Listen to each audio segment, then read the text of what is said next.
అన్నయ్య సన్నిధి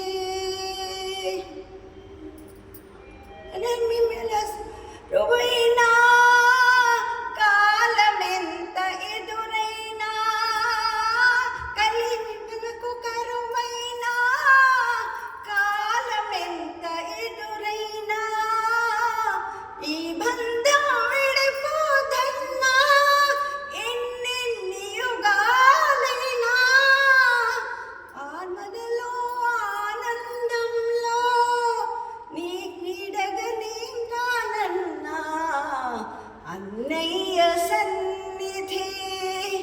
అది నాకు పిన్నిధి కనిపించని